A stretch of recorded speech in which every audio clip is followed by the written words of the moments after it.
I just want to thank everybody for coming today. We are going to do successful interviewing. We have a guest speaker, Karen Anderson from Shell Point. Very happy to have her. This is a part of a series of workshops that we've had this semester, and I actually have an evaluation for you guys to complete afterwards. We have some giveaways. You're eligible for a Nook, as well as some gift certificates from the Office of Career Development. So, hope you enjoy. Thanks. Wow. Yeah. I think I can help. I've been in human resources for 21 years.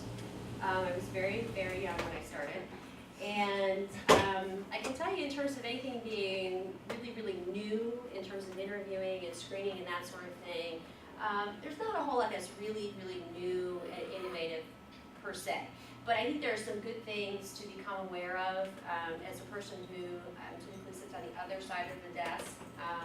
I can give you some pointers in terms of definitely what not to do and some things that might be helpful to try as well. I think one of the challenges with interviewing is that as many different people as you interview with, you're going to get that many different interview styles. I'm sure you've experienced some really poor interviewers, and you've experienced some really good interviewers, and then you've got people in between. You've got the interviewers who try to trick you. You've got a whole a whole variety of people that you're going to come across. But from a kind of sticking to a consistent process for yourself, can make sure that you get out there what you want to get out there during an interview. Okay. Now, it's hard for me to talk about the interview without talking a little bit about application, resume, and that sort of thing. I know you guys have had, or Hodges has offered some resume critiquing classes and that sort of thing, and if I were you, I'd take advantage of every single one of those that you can, because as many different people that look at your resume, they can give you great input, and everybody looks at it from a little bit of a different perspective. So I encourage you to take advantage of that as much as you can. And really what we're talking about, I called it marketing you, because really what you're doing is marketing yourself as you walk in for an interview and as you present resumes and that sort of thing. I think one of the things that's really important as you go into interview and talk about yourself is understanding yourself, okay? Why are you doing what you do? Why did you go into legal studies? Why did you decide to go and get a master's degree? Those kinds of things. It's important to be able to answer those questions for yourself before you can answer them in an interview, obviously. Knowing very well what your strengths are, what are you good at, what do you like to do, and weaknesses, I'm not really crazy about that word, but knowing, where could you use further development, because 8 times out of 10, an interview is going to ask you what your weaknesses are. So you want to be able to answer those questions. And where are you headed? One of the questions I think, Andy, that's going to be common for you is, well, you've been doing this for 14 years. Why do you want to move on? Why did you decide to get a master's degree? What don't you like about the company you're with? Having answers to those questions is really, really important. I'm sure you've gotten a lot of information from the career office here in terms of the search for a position or places to provide applications and resumes and that sort of thing. If you've looked in the newspaper, there's not much there, really. Job boards, frequently what we do now is we hone in on specific job boards for specific positions. And so you want to become familiar. There are just thousands and thousands of them out there. And what you want to do is go in, do a search on accounting, let's just say, accounting jobs, and just see what comes up and start to hit some of those websites. That's really how we find the websites that we want to advertise on. We look at how many jobs are posted, we look at the types of resumes that are posted and that sort of thing. And I think you want to look for the same level of quality as you look at these job boards. If you go into a job board and there's 1 job posted and maybe 3 resumes, probably not a place where you want to leave your resume as well. Organizational websites, we do spy, so we go around to other companies to see what they're doing, what their websites look like.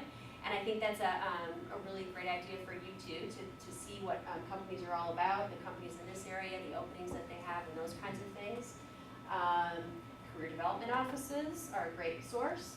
And then tapping into social media is getting really, really big. That is the buzzword in recruiting for HR right now, okay? How do we Twitter, how do we Facebook?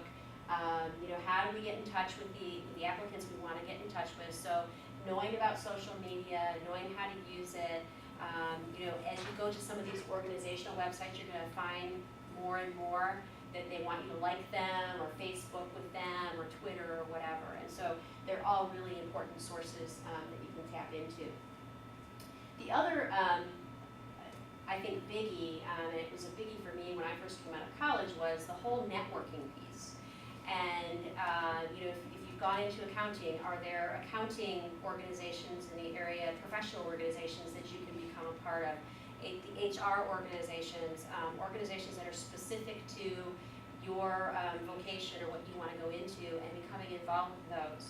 The other networking tool that's very valuable is volunteering.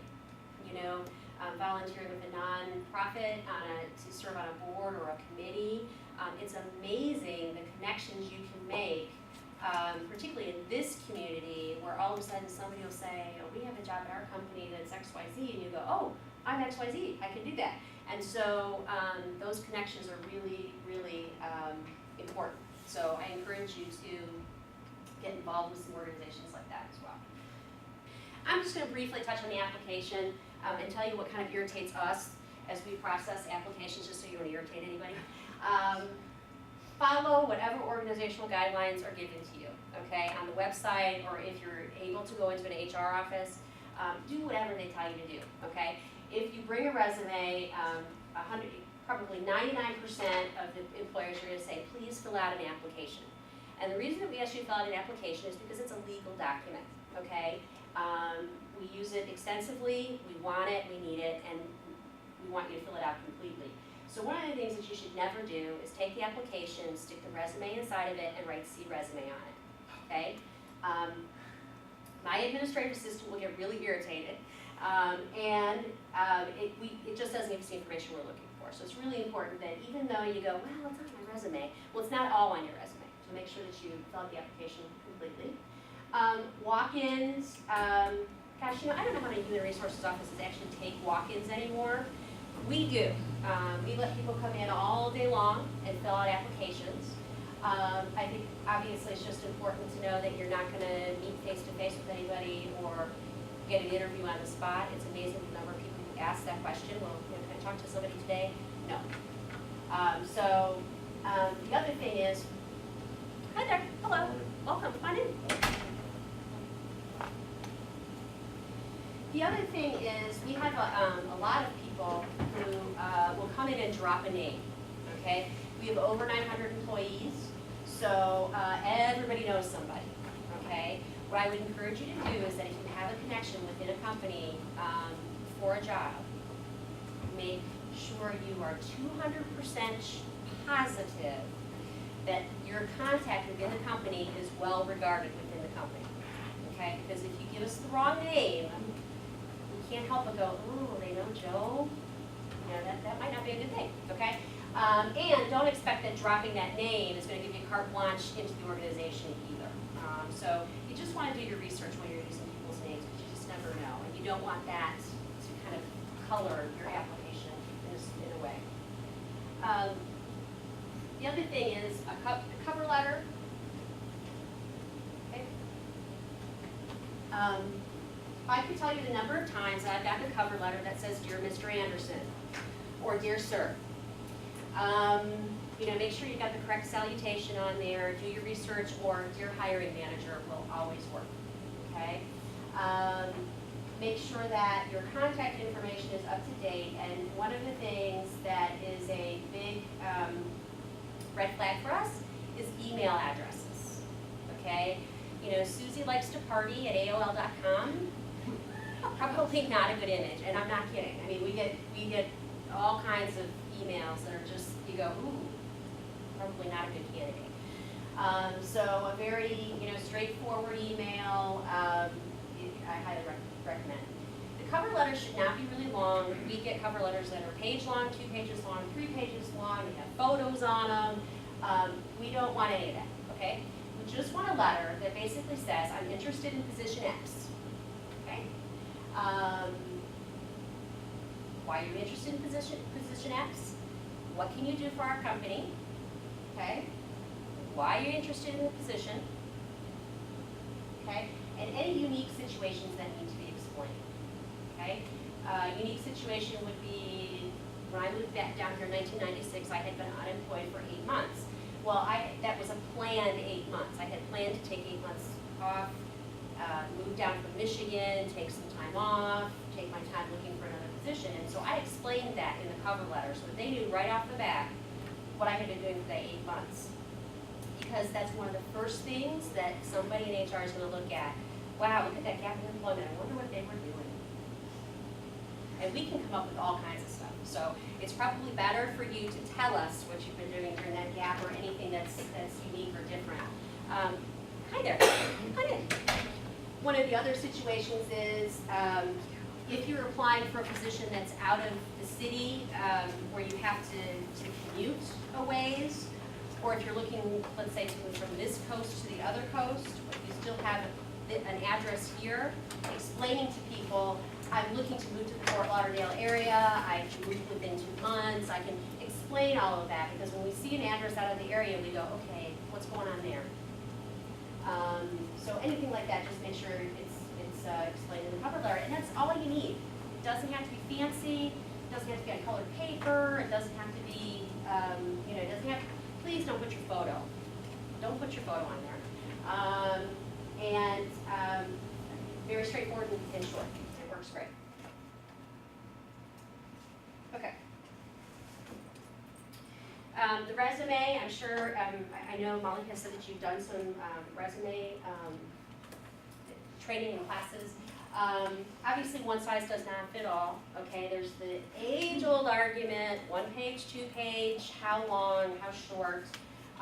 Really, what I say, and particularly for people who have been in the workforce for a long time, sometimes it takes 2 pages, to talk about everything that you've accomplished. And so 2 pages is not bad. What's not good is maybe a 2-page resume, a copy of, 5 copies of different types of certifications that you have. Some people, believe it or not, will actually fax over or email their social security card, their driver's license, that just definitely falls into the category of way too much information and not something we should have or need to have in order to determine whether or not you're a good candidate. So I always say 2 pages, great. Make sure the font's not too small. It's suggested that you don't use a justified text because that can be difficult to read. The layout should be very easy to follow. Understand that fancy fonts can be very difficult to read, and when you're sifting through 100, 200 resumes, the ones we can't read go over in this pile because we just can't read them. And so just a very basic font like Times New Roman, Arial, work fine. Chronological versus functional. Okay, chronological actually obviously is a chronology of your work experience, and the functional more focuses on the different skill sets that you have and what you've achieved. I personally prefer the chronological because what I first want to know about somebody ahead of time is where have you been, what have you been doing. So there are situations where functional might be helpful, but the issue with the functional is at some point you got to fit in there what you've been doing as well. And so most people I think prefer the chronological. The functional, it's a lot easier too to make stuff up about what you've been, your skill level, your interpersonal skills and that sort of thing. So I think the chronological carries a little bit more credibility, personally. Okay. Okay. Let's see.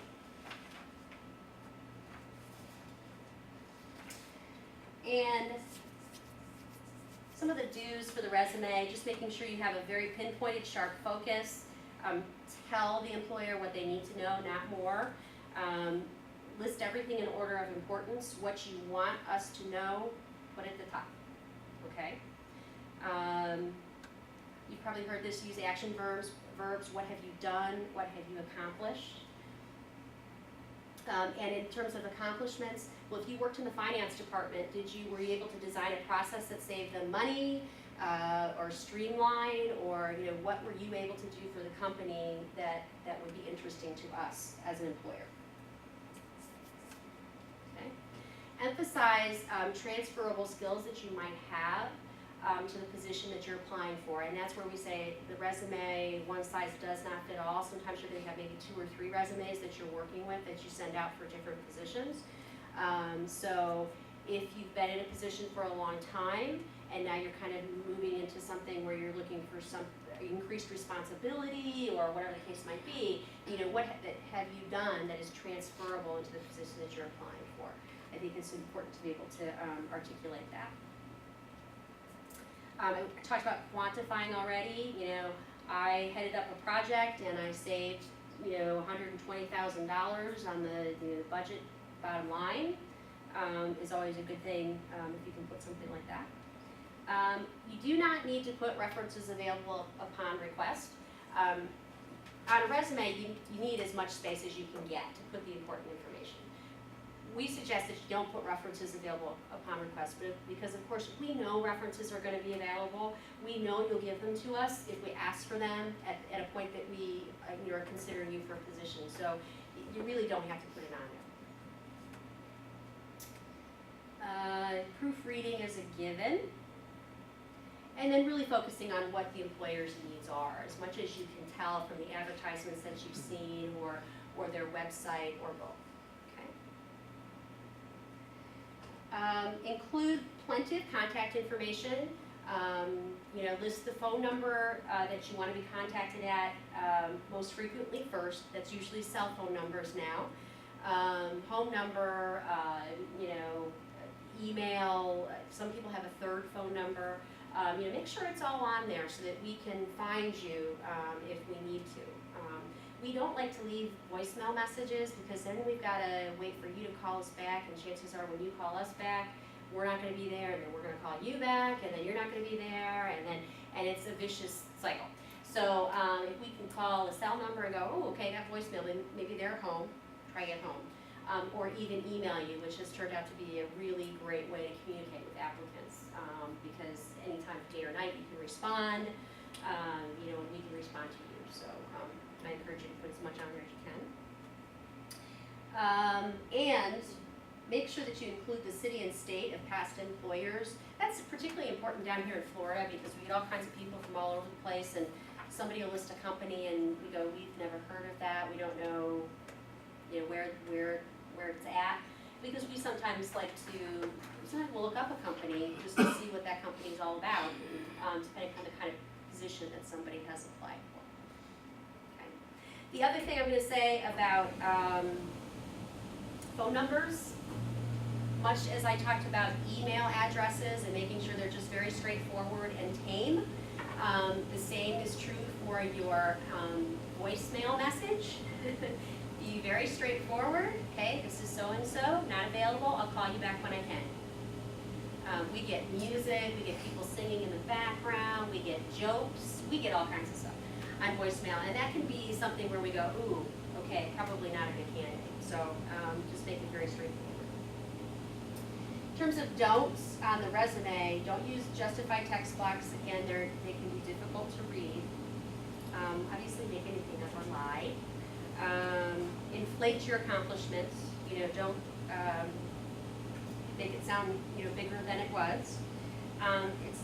I've always learned never to use personal pronouns. I, me, mine. I think it's perceived negatively. You don't have to list high school or the year that you graduated. In fact, it suggests that you don't do that because we can add. We can go back. We can go. Okay. And then we don't want to know that. We don't want to know how old you are. So you don't need to. We don't need it. You don't need to put it there. It's assumed that if you are coming out of a college environment, you graduated from high school. So don't provide any personal information. It's amazing the personal information that people provide on their resumes. I have 2 kids, a dog named Scooter. We vacation in North Carolina. We're going. Okay, we don't need to know all that. again, when we're sifting through 200 resumes, you know, we're looking for the nuts and bolts of what's going to be appropriate for the position. That same is true for hobbies or other interests. You don't need to list references, and obviously not using too much detail. Another thing that's recommended, I would recommend you never include salary history on your resume.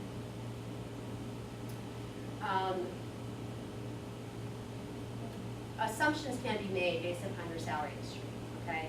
And if you have a salary on your resume that's quite a bit higher than the position that's available, some companies are gonna go, oh, okay, asking for too much money, that goes in the no file, okay? So you don't want yourself to be ruled out based upon that. You know, sometimes we like to learn a little bit about a position before we decide what we're willing to take and pay for that position. So you don't want to put yourself into the excluded pile by putting a salary on there that scares them, or that they're not, they can't meet or whatever. You don't need to include reasons for leaving previous positions on your resume. Don't use odd-sized paper, folders, binders. Don't use any of that stuff. Just a regular sheet of paper this size, because what happens is, again, we get 200 resumes, we've got one that's this long, we've got one that's this wide, we've got binders, and we're trying to stack everything on top, and everything's coming apart, and so it just makes everything more difficult. We have to keep the paper, so we've got to file it somewhere. So really, just regular paper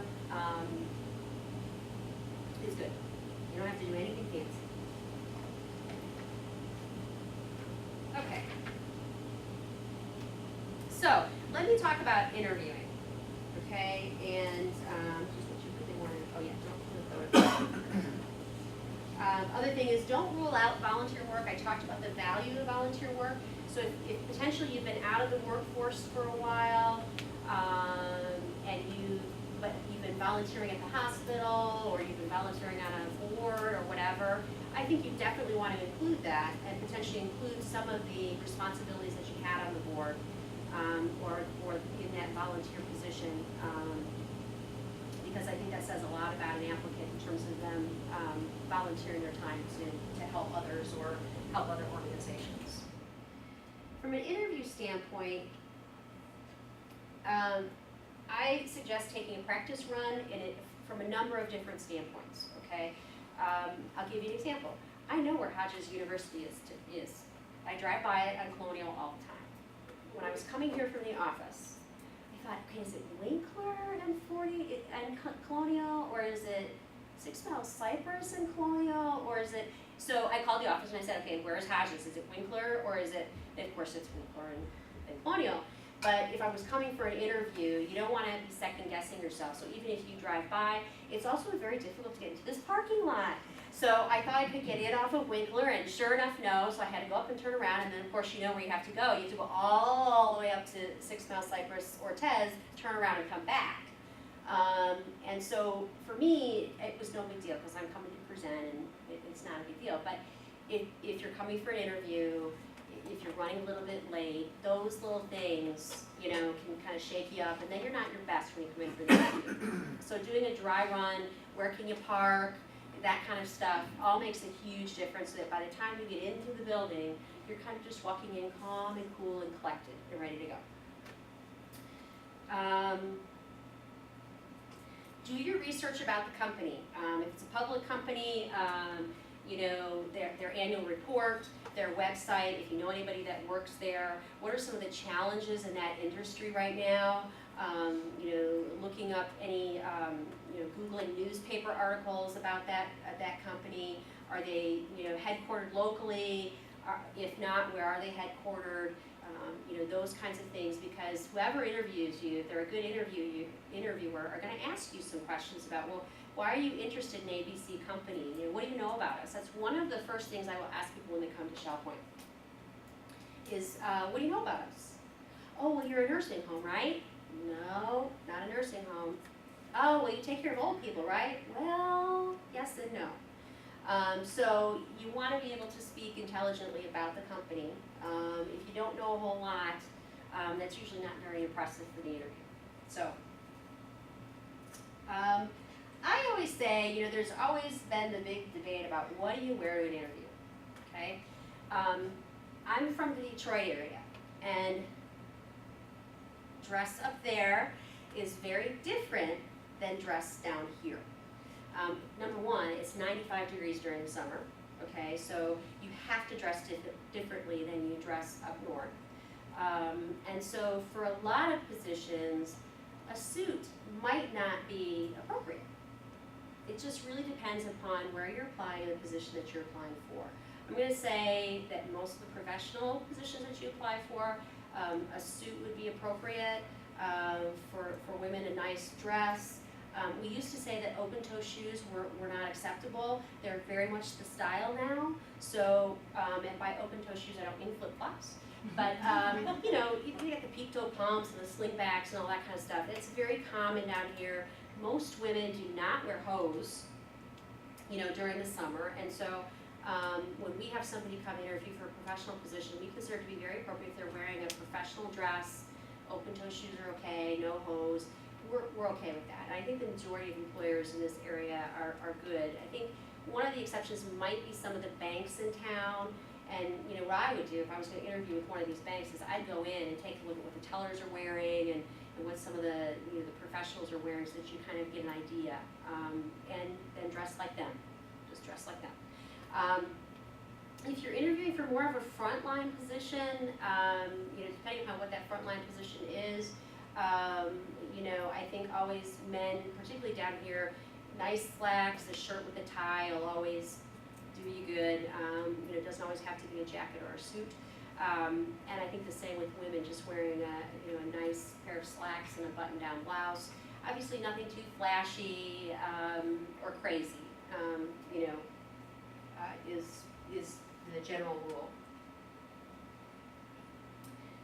Arrived 10 minutes early. I was an hour early today. I was here at 4 o'clock. Because I thought it was actually I was here 10 to 4 because I thought it was at 4 o'clock. But you want to, you don't want to get there too early. Let me tell you why. Okay? Because usually companies have a receptionist or an administrative assistant who's sitting out front. Okay? If you are 30 minutes early, do you know what's happening?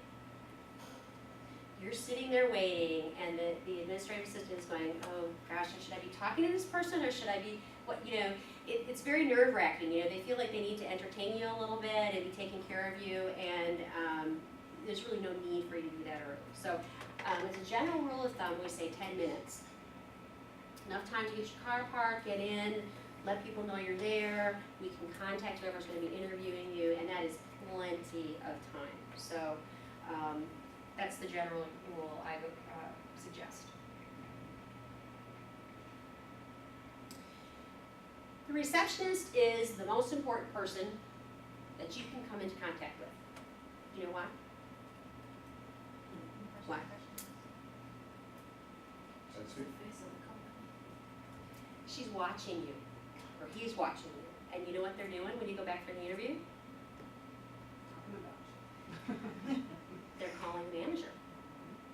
And they're going, either interviewee was really, really nice and outgoing and friendly, or interviewee was really rude.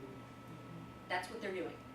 It's just kind of it's a natural thing that they do, okay? And we appreciate that because, we get different behavior from the HR office to the manager and then to another manager. The manager can sometimes see a completely different face from what we can see.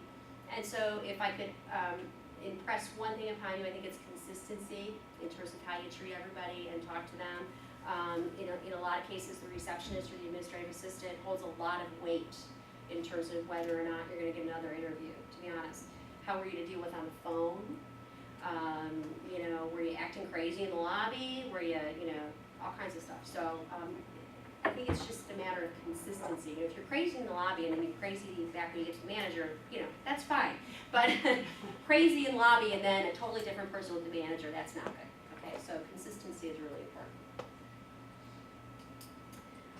Always bring extra resumes, because you know what happens? We leave them on our desk. The manager comes all the way over to Human Resources and says, oh, I forgot to bring the resume. Or gee, do you have an extra one I'd like to show my boss? So I have an extra stack with you just to be able to hand them out if they ask for them. We were talking about handshakes, right?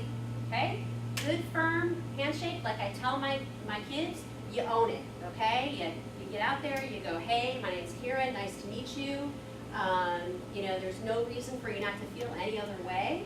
I don't know what kind of handshake you're going to be met with. You know, you get the limp handshake, you kind of get the half handshake, you get all kinds of handshakes, but you want yours just to be nice and firm, not too firm. I've had people squeeze my hand off before where the rings actually cut into my fingers and that sort of thing. Not that firm. Just a nice, you know, firm handshake says a lot about your confidence level, and you know, by saying you should own it, you know you should be there, and you feel you should be there is really important. That's what you want to convey to the interviewer. Remembering body language and posture. Okay. If you're wearing a dress, be careful about crossing your legs. Try to remember to cross at the ankle. I was always taught that's what I was you know, posture, sitting up straight in the chair, you're sitting at a table, not leaning over on the table. Again, kind of owning it, and just, you know, you belong there, you've got confidence, you know, paying attention, obviously, to what the interviewer is saying. Some interviewers will try to distract you, you know, and so you want to just maintain focus with the person that you're speaking with. Okay.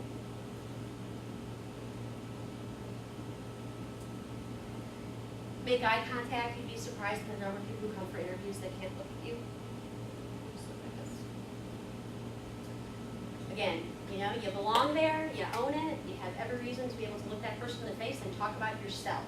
I know it's nerve-wracking, but you have a lot to say about yourself. You have a lot of good things to say about yourself. So look them in the eye and tell them what you're thinking. Interviewers, I think most people think a lot of that. So that's highly suggested. Show enthusiasm and knowledge about the company. Okay, if a company's recently come out with a new product or a new service, be able to talk about it and tell them why you're excited about it. You know, those kinds of things. If they just won an award, be familiar with that, be able to speak to it, and you know, how cool you thought it was that they won this award. Talk to them a little bit about how they achieved that award. Those kinds of things will really impress people.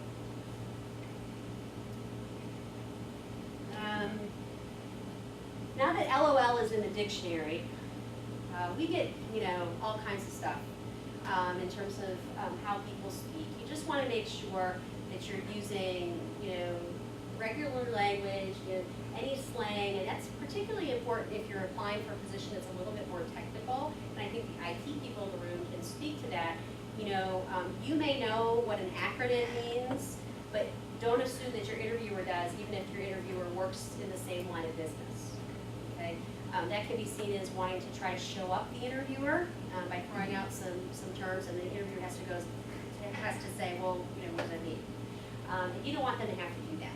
Okay, so staying away from that is really, really important.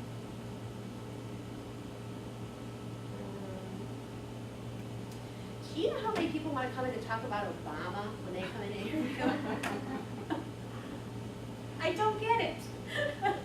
I don't want to talk about Obama. I don't want to talk about, you know, stimulus packages. I don't want to talk about the war. I don't want to talk about it. I want to talk about the position that I'm interviewing for.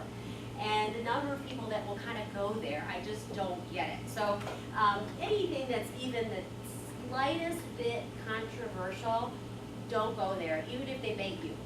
Okay? Don't do it. Because there's just nobody comes out on the winning end of that. Everybody has their own opinion. I mean, we all know that. And so there's just no place for it in an interview because it never ends well. So, stress your achievements. You're there to talk about what you've done, okay? For most of you, you've attended school while you've been working, right? You know, most of you have been in positions or careers before. I mean, stress all of that. Talk about what you've done.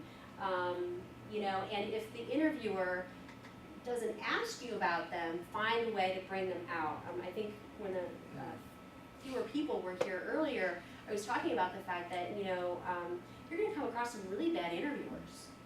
You know, I mean, a lot of interviewers need to take classes for interviewing skills because a lot of people don't know how to interview. And so they're going to ask you a lot of questions that may not be relevant to the position.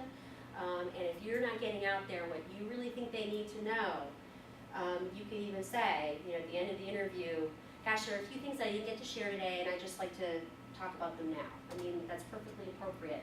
But get it out there somehow if they don't ask you about it.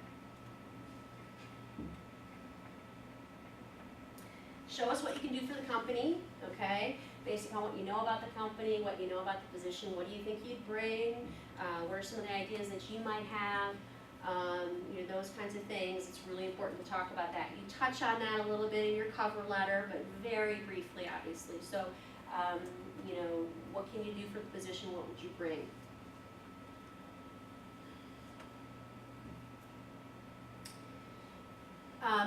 One of the things for me, when I interview somebody that starts to edge them over into the no pile, is when I say, gosh, enough about me, you know, and you know, what questions do you have for me?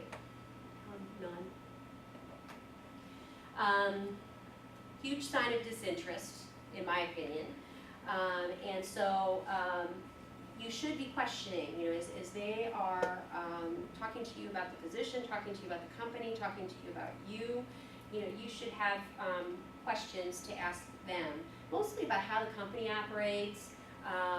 You know, it's perfectly appropriate to say, you know, the position sounds interesting. You know, what would my orientation entail? You know, what would be involved with that? You know, those kinds of things. It shows that you're interested in the position, that you want to learn more, and so you're encouraged to ask questions. I think it's perfectly appropriate, and to go along with that, I also think it's perfectly appropriate to take notes during the interview. Now, you don't want to be taking copious, you know, notes while you're interviewing, but jotting down a few things here and there so that you can go back to them and say something like, you know, earlier you were talking about, you know, the acquisition of this company, and you know, tell me a little bit more about that, or so just jotting notes to yourself, because I don't know about you, but I forget. By the time I get to the end of the conversation, I forget some of the things I wanted to ask for, and then you get out to the parking lot and you go, oh shoot, I wish I had asked about X. So taking just a few notes.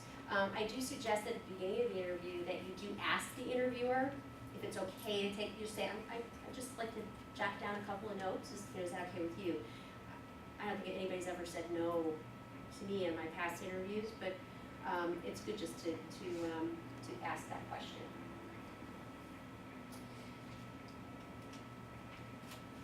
Okay, closing the interview well. And what I mean by closing the interview well is how do you talk about what happens next? What do you say? Does anybody have kind of a good catchphrase that they use when they're ending the interview? You just typically say thank you for your time. I'm really interested in the position. Or does anybody have anything really nifty that they think they use at the end of an interview? Okay. Well, let me give you a couple suggestions. Okay. Oops. Did I go backwards? After learning more about your company, the position and responsibilities, I believe I have the qualities you're looking for. Are there any issues or concerns that would lead you to believe otherwise?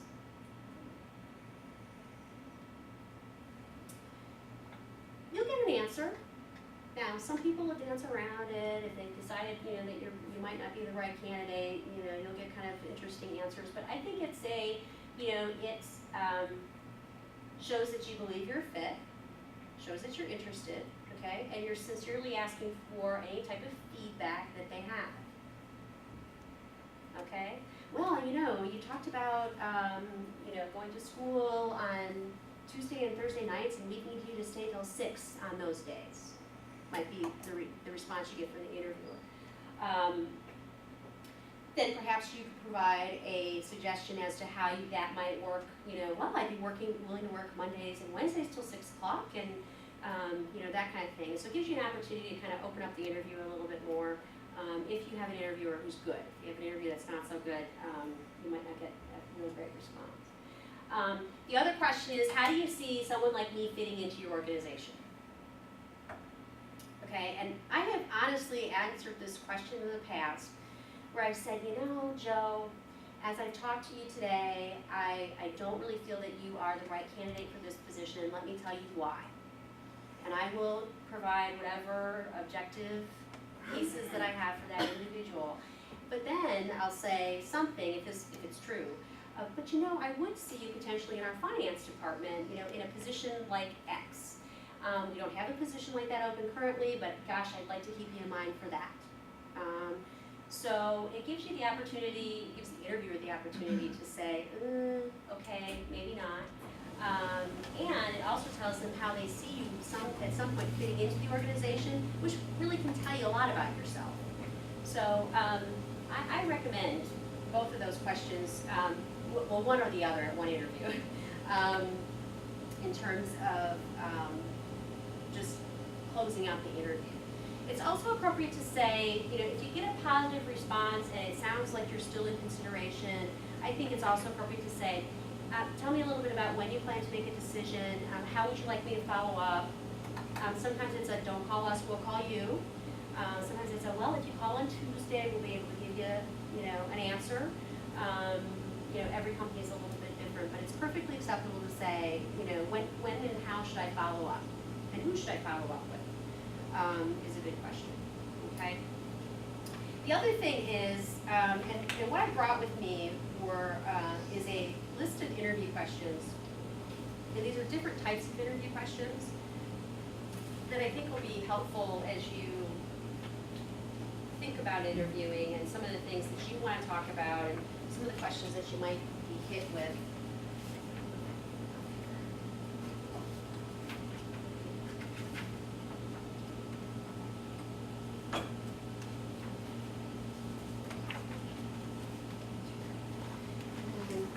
Short one, would you mind just sharing and we can make a copy for you afterward?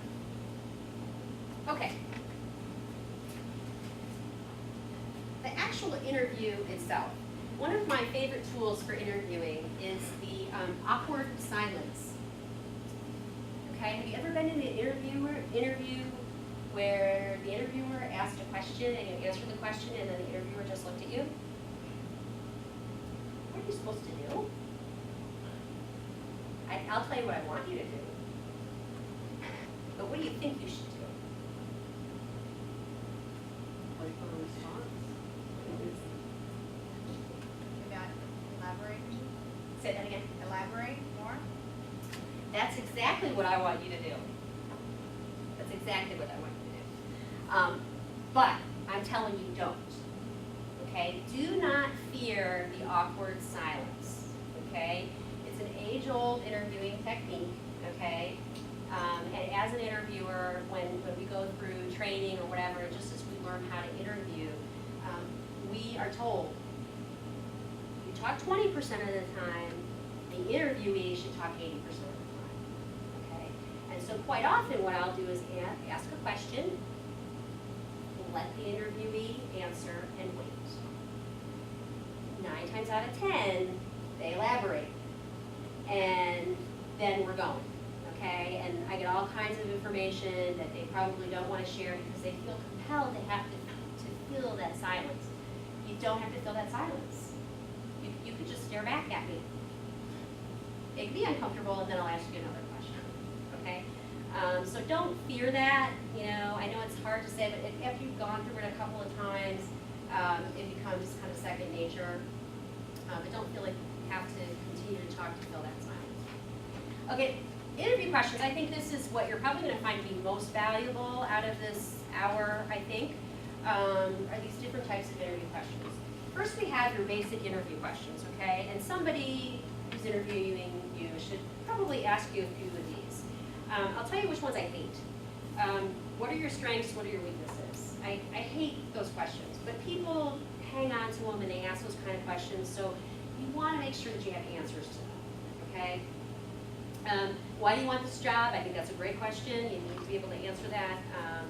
And some of the questions about knowing the industry, knowing the company, why did you apply here, why are you leaving the job that you're currently in. If your answer is going to be, well, I'm looking for new opportunities, well, what kind of new opportunities are you looking for? You know, that's a pretty broad answer, and that's one of those where I'm going to kind of just stare at you when you answer me.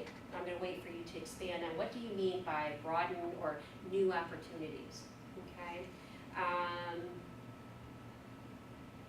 Behavioral interview questions, I think, are probably one of the things that have really grown a lot over the last 10 years or so, okay?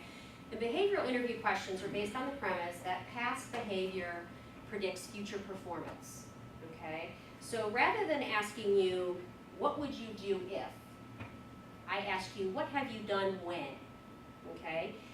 If I ask you, what would you do if, you can very easily make something up, okay? You can give me the answer that you think I want. But if I say, what have you done when, you're looking at your personal experience, and it's much more difficult to speak away from that, okay? So I wanted to have examples of behavioral questions here, and they're going to focus a lot on what have you done when you've had a conflict on the job in the past? What have you done, you know, have you ever been in a situation where your boss asked you to do something that you didn't think was right? And if the answer is yes, well, what did you do? How did you handle that? You know, have you ever been, you know, exposed to fraud within your company? I mean, that's one of the questions we ask when we're interviewing accountants is, were you ever exposed to any type of fraud within a company that you worked for? You know, what did you do? Who did you tell? That kind of thing. Because it's important to know how somebody's going to, you know, has behaved when they've been put in that kind of situation.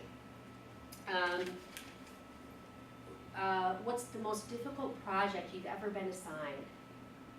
And how did you accomplish that project? Was it successful? Why was it successful? Those are the kinds of questions that a good interviewer is going to ask you, because we want to know what you've done in the past. It is a very good indicator of how you're going to perform on the job, okay?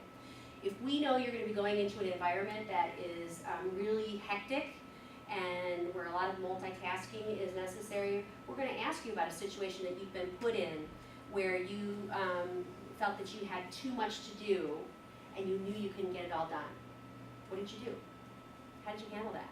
Did you just not do a project? Did you go to your boss? Did you enlist somebody else? What did you do? That's what we want to know. Okay? And I think it's okay to talk about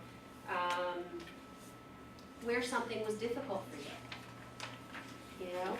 I think you can talk about, well, you know, I was assigned this project and it, you know, it actually turned out not to be so successful, and let me explain to you why. I mean, it's okay to talk about failures as long as you can demonstrate that you've learned from it, okay?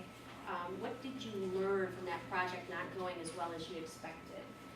What did you learn from working for a crummy boss? Which I know none of you have, so. But, you know, what did you learn from those experiences? And that's what's most important to communicate, okay? What's the most difficult decision you've made in the last 2 years, and how did you come to that decision? Now, this is where I might say to the interviewer, do you mean at work, or do you mean just in my life? And I would encourage you to always try to focus it on the professional if you can. I really encourage people, just out of a protection for people who are interviewing, don't share too much personal information, because people can use it to make a decision. They shouldn't, but it's kind of human nature to kind of put it all together into one basket and use that as part of the decision-making process. So the less you can share about yourself personally, the better. You can still be personable, you can still be friendly, but you don't have to share a lot about yourself personally. So when you're not sure, it's always okay to clarify. Okay, I'm not sure I understand the question. Were you talking about the job I'm in now, or, you know, were you talking about my personal life? You know, tell me what you're looking for. Perfectly fine to clarify. I would rather people clarify than make up an answer that they think is correct that has nothing to do with the question that I asked. So, also salary. Do you talk about salary in interviews? Do you? Tell me how you talk about salaries. I mean, I've been asked, you know, what are you expecting to make? And I just tell them scale, whatever, you know, based on my experience you'd offer me. Okay? I've had an interview last week when the manager looked at my previous earnings and he was afraid that he couldn't satisfy me. And I said, I'm flexible. Unemployed and flexible. This market, which is pretty much unprecedented for most of us, I think, in terms of the level of unemployment, has really changed the landscape. You know, it used to be that if we had somebody who applied for a position and their prior salary was way, way over what we were offering, we go, oh yeah, oh no, not gonna work. But now in this environment, people have to be more willing to, I hate to use the term, but they have to be willing to underemploy themselves in order to get into a company. And so salary, to a certain extent, has become irrelevant for us in terms of what they were making prior. So it just really depends. The other thing that used to be a big deal, even many years ago, was if you had job hops. So when I lived up in Detroit, you know, if you had job hopped around, we went, oh yeah, oh no, that was not fun. When I moved to Florida, I very quickly realized that the typical profile of somebody who fills out an application is somebody who's moved from somewhere else and have had at least 4 jobs since coming to the Fort Myers area. If any of you are from up north or another place in the country, Fort Myers, well, anywhere you move to, you know, you've got to get into the community, you got to get comfortable, you know, you got to get to know companies, and so people kind of hop around a little bit before they find their home. And so we had to be more open to, yeah, you know, so-and-so's had 4 jobs, but you know, they just moved here from New Jersey, and you know, they were medical assistant up there, but now they have to apply for clerical positions or whatever. So it's very different. It's a very different environment. So that's where I stress if you've had, and job hopping is negative, if you've had, you know, 3 or 4 jobs in a short span of time, you want to make sure you qualify why that is. Okay, and it can be as simple as moved here from New Jersey, you know, trying to find, you know, my home or however you want to word it, so that people understand that you're not a job hopper just because you like to job hop. I don't think anybody really likes to move around a lot, but sometimes you don't have a choice. Now, so let's get back to talking to salary, and your answer, I think, was a good one. Okay, I recommend that you don't bring up salary in the interview. Okay, even if the salary has not been advertised, you know, and you really want to know, I recommend not bringing it up in the interview. Okay, but you are going to have interviewers who say, well, what kind of salary would you be expecting for this position? And I think a perfect answer is, you know what, I would expect to be compensated fairly in the market and for the responsibilities that I would have. I'm open to negotiate. I realize that I may have been making more, you know, in my prior position, but really I'm willing to look at different salaries or lower salaries because, and then fill in the blank. That's all I got to say. Okay. The number of people who the first question out of their mouth for an interview is, so what does it pay? No, we put them over there. Okay. The salary is obviously really, really important, but it can't be the number one thing out of your mouth.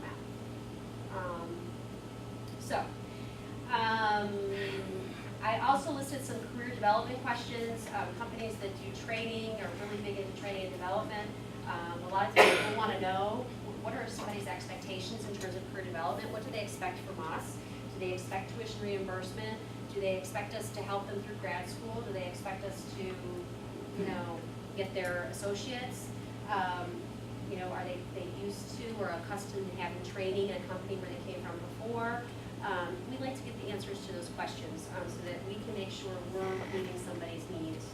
And if we can't meet their needs, we want to let them know during the interviewing process, especially if it's a deal breaker for somebody. I like the getting started questions. These are good questions for managers in particular. How would you establish credibility with your team? You know, what would you do? What would you do during your first 60 days with us? What do you think you'd do based on what we told you about the position? How would you get started? How would you get in there? That says a lot about, or we might turn it around to a behavioral question and say, tell me about the last management position that you had. How did you build credibility with your team?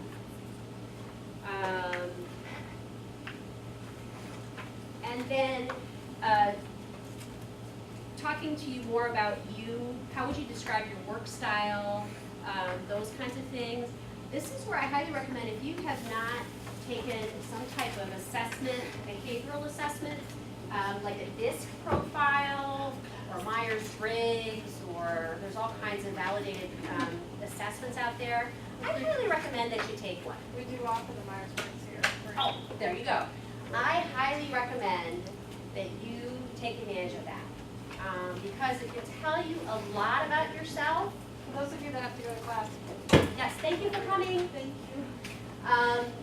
It can tell you a lot about yourself. You know, it gives you the words that you can use to describe yourself. My experience with the Myers-Briggs and the DISC and a few others is that they're pretty much spot on in terms of, you know, your style. And so I think it's really important, you know, I've stressed from the beginning, thank you very much. Enjoy class. Oh, it's math. It's math? It's math. Oh, okay, well, have fun anyway. To know yourself, you know, and the more you can learn about yourself, the easier it is to talk about yourself.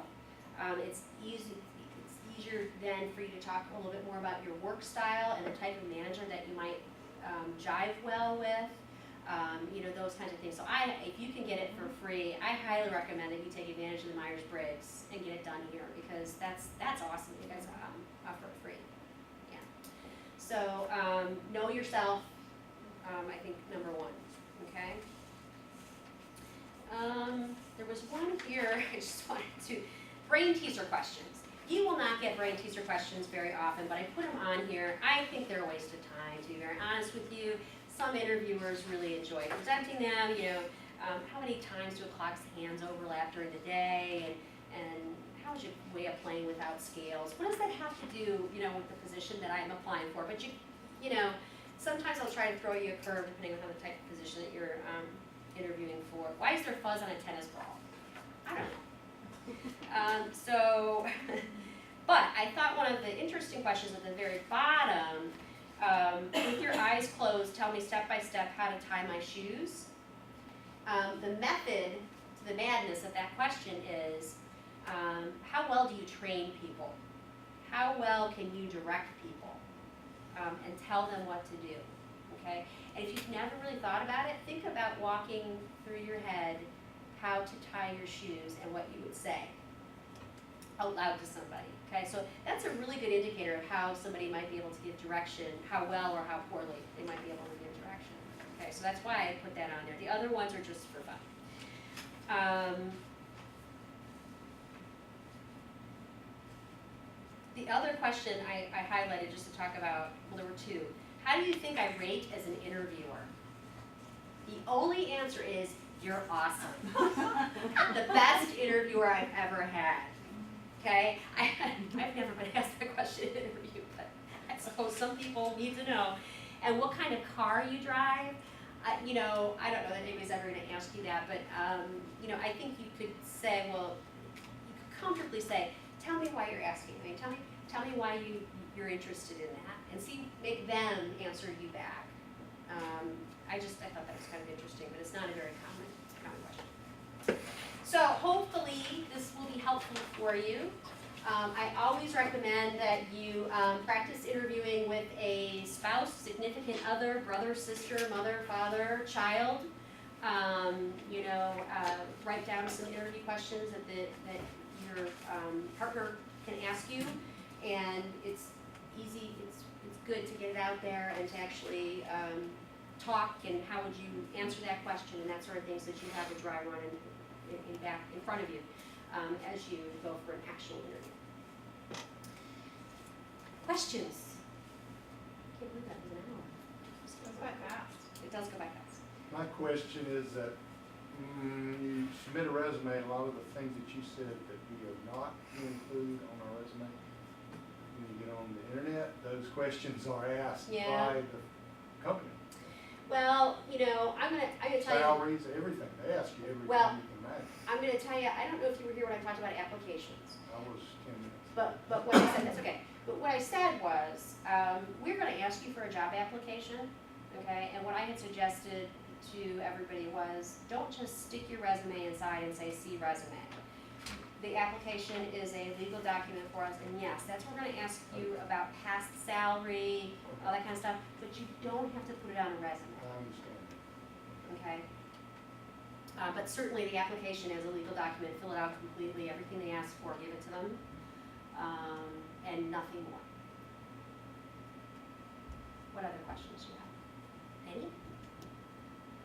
Let's say you're going for an interview, like going in the healthcare field, whether it be CNA, RN, medical assistant.